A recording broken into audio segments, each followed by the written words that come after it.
अस्सलाम वालेकुम dear students, कैसे हैं आप लोग जी। तो आज का हमारा टॉपिक है जी factors affecting the rate of a chemical reaction, जो कि बहुत ही इंपॉर्टेंट टॉपिक है और ये लॉन्ग क्वेश्चन भी आ सकता है। इसमें जो इफेक्ट ऑफ टेम्परेचर है वो अलग से लॉन्ग क्वेश्चन आ सकता है, या फिर वो एज अ होल भी पूछ सकता है कि डिफरेंट जो फैक्टर्स हैं वो एक्सप्लेन करें जी। तो स्टार्ट करते हैं। Factors affecting the rate of chemical reaction.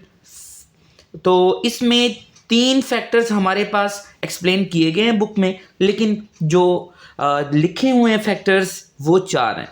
Concentration of reactants पर, यानी कंसंट्रेशन पर फैक्टर्स, ये जो कंसंट्रेशन वाला है ये बहुत इंपॉर्टेंट है कि कंसंट्रेशन भी rate of a chemical reaction को इफेक्ट कर सकता है। उसके बाद temperature of the system, system का टेम्परेचर इफेक्ट कर सकता है। Surface area of the reactants, ये इफेक्ट कर सकता है। और कैटलिस्ट, ये चार फैक्टर्स हैं जो कि रेट ऑफ केमिकल रिएक्शन को इफेक्ट कर सकते हैं, उसको इंक्रीज करवा सकते हैं, डिक्रीज कर सकते हैं उसके चेंज करने से। तो सबसे पहले जी concentration according to law of mass action. Law of mass action आप लोगों ने पढ़ा होगा 10th के अंदर भी, और अभी भी आपने पढ़ा होगा। तो ये आई थिंक जो केमिकल रिएक्शन या केमिकल इक्विलिब्रियम वाला टॉपिक है उसमें आपने पढ़ा होगा।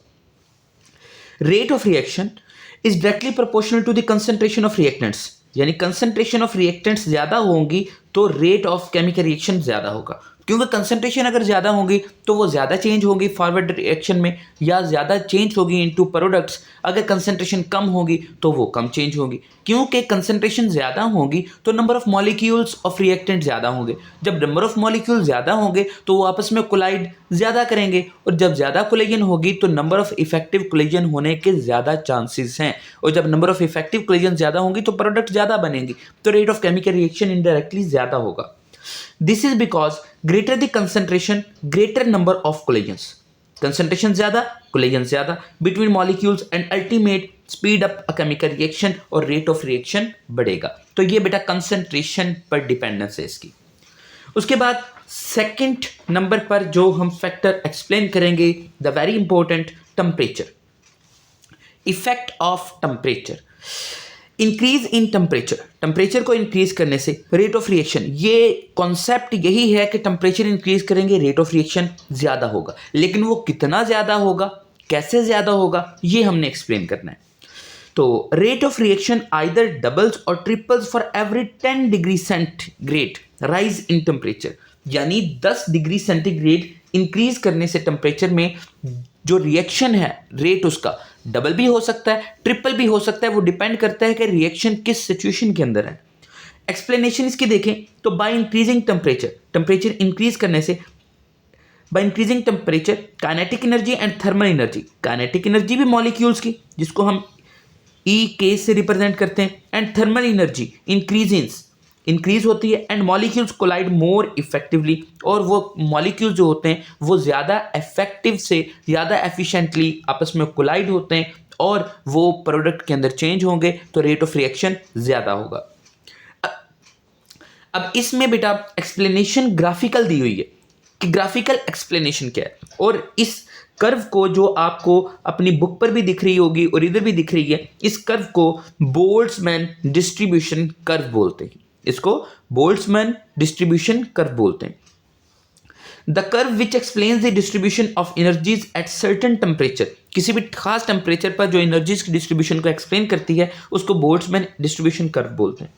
इन a reaction molecules with energies, एक रिएक्शन के अंदर जो मॉलिक्यूल्स हैं एनर्जीज आर एज फॉलोस, कहाँ से आती है एनर्जी, कैसे कैसे होती है, या मॉलिक्यूल्स के पास कितनी एनर्जी होती है, वो तीन तरीके से। सम मॉलिक्यूल्स विद लो एनर्जी, कुछ मॉलिक्यूल्स की कम एनर्जी होगी। Many molecules with moderate energy, ज़्यादा मॉलिक्यूल्स ऐसे होंगे जिनकी मॉडरेट एनर्जी होगी, ना ज़्यादा कम ना ज़्यादा हाई। और सम मॉलिक्यूल्स, और कुछ मॉलिक्यूल्स ऐसे होंगे जिनकी एनर्जी बहुत ज़्यादा होगी। Area under the curve shows the proportion of molecule, ये किसको एक्सप्लेन करते हैं बेटा, प्रोपोर्शन, यानी मॉलिक्यूल्स के एग्जिस्ट होने को। मतलब जहां पर एरिया ज़्यादा होगा कर्व के नीचे वहां पर मॉलिक्यूल्स की कंसंट्रेशन ज़्यादा होगी, जहां पर कम एरिया होगा वहां पर कम होगी जी।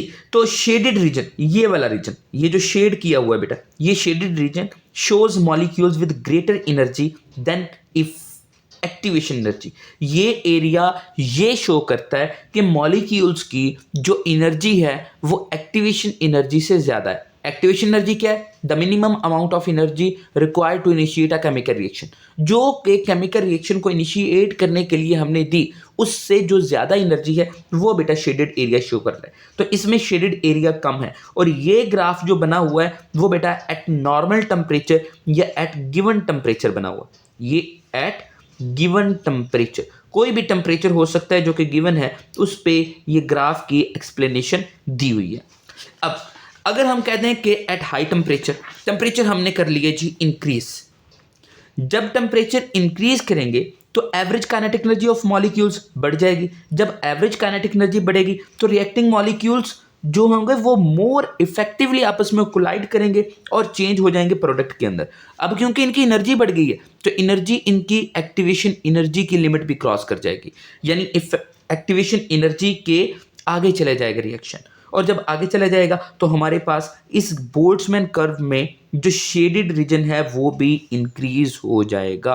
तो इधर देख सकते हैं आप कि जो T1 था वो पहले वाला टेम्परेचर था, ये T2 हाई टेम्परेचर है और T1 की जो कर्व है वो कहाँ तक ये एरिया फॉल करी, जो तो बहुत कम एरिया है शेडेड रीजन। लेकिन जब T2 टेम्परेचर इंक्रीज किया तो ये शेडेड रीजन बहुत ज़्यादा हो गया, जिसकी वजह से क्या हुआ कि उसमें नंबर ऑफ मॉलिक्यूल्स की जो एनर्जी थी वो ज़्यादा हो गई है एक्टिवेशन एनर्जी से। इस वजह से रिएक्शन का जो रेट होगा वो हाई होगा एट हाई टेम्परेचर। तो ये बेटा एक्सप्लेनेशन थी इफेक्ट ऑफ टेम्परेचर की। तो इसको लॉन्ग क्वेश्चन बेटा समझिएगा, ये सिर्फ इफेक्ट ऑफ टेम्परेचर भी आ सकता है या फिर फैक्टर्स अफेक्टिंग भी आ सकता है। तो ये हमने दो फैक्टर्स पढ़े।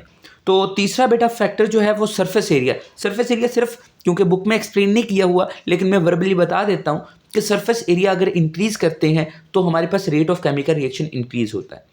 क्योंकि अगर मैं एक रिएक्शन देता हूँ कि एल्यूमिनियम की ऑक्सीडेशन होनी है, तो एल्यूमिनियम अगर एक पीस की फॉर्म में होगा, एक बॉल की फॉर्म में होगा, तो उसकी ऑक्सीडेशन इतनी जल्दी नहीं होगी। लेकिन अगर मैं उस एल्यूमिनियम के पीस को ग्राइंड कर देता हूँ, उसको पाउडर फॉर्म में कन्वर्ट कर देता हूँ, तो उसकी जो ऑक्सीडेशन है वो ज़्यादा जल्दी होगी, क्योंकि हर एक मॉलिक्यूल, हर एक पार्टिकल की ऑक्सीडेशन हो जाएगी due to increase in surface area of aluminium. तो ये एक एग्जांपल है। बाकी ये कि सरफेस एरिया ज़्यादा होगा तो रेट ऑफ रिएक्शन भी ज़्यादा होगा, तो वहाँ पर आप डायरेक्टली प्रोपोर्शनल भी लिख सकते हैं।